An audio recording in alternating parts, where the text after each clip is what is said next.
السلام عليكم. الحمد لله رب العالمين.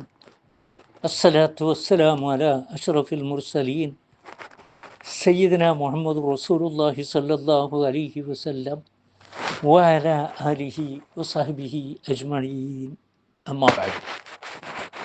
കഴിഞ്ഞ ആയത്തുകളിൽ അള്ളാഹുവിനെ മനസ്സാ അവിശ്വസിച്ചവരെയും നിർബന്ധിതാവസ്ഥയിൽ അവിശ്വാസ വചനം പറയേണ്ടി വന്നവരെയും കുറിച്ചാണ് പറഞ്ഞത്.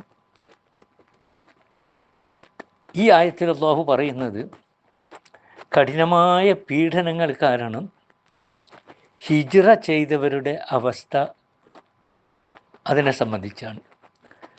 നിർബന്ധിതാവസ്ഥയിൽ അവിശ്വാസ വചനം ഉരുവിടേണ്ടി വന്ന പാവങ്ങളായിരുന്നു ഇവരും.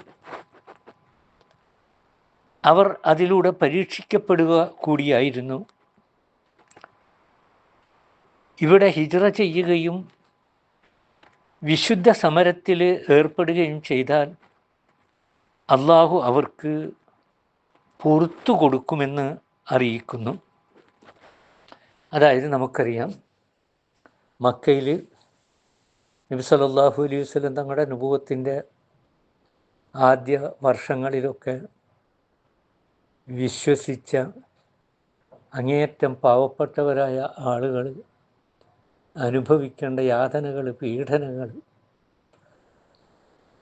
അത് കാരണമായി നബി സല്ലല്ലാഹു അലൈഹി വസല്ലം തങ്ങൾ അവരോട് ഹബിഷയിലേക്ക്, അഥവാ ഇന്നത്തെ എത്യോപ്യയിലേക്ക് ഹിജ്റ പോകാനും അവിടെ സുരക്ഷിതരായി കഴിയാനുള്ള സൗകര്യം കിട്ടുമെന്ന് പറഞ്ഞതിൻ്റെ അടിസ്ഥാനത്തിൽ അവിടെ പോയിരുന്നു.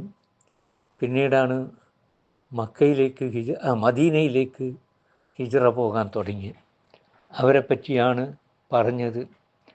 അവരിൽ വന്നുപോയ പാപങ്ങൾ അള്ളാഹു അവർക്ക് പുറത്തു കൊടുക്കുകയും അള്ളാഹുവിൻ്റെ കാരുണ്യത്തിൽ നിന്ന് അവർക്ക് നൽകുകയും ചെയ്യും എന്ന് അള്ളാഹു ഓർമ്മിപ്പിക്കുകയാണ് ചെയ്യുന്നത്.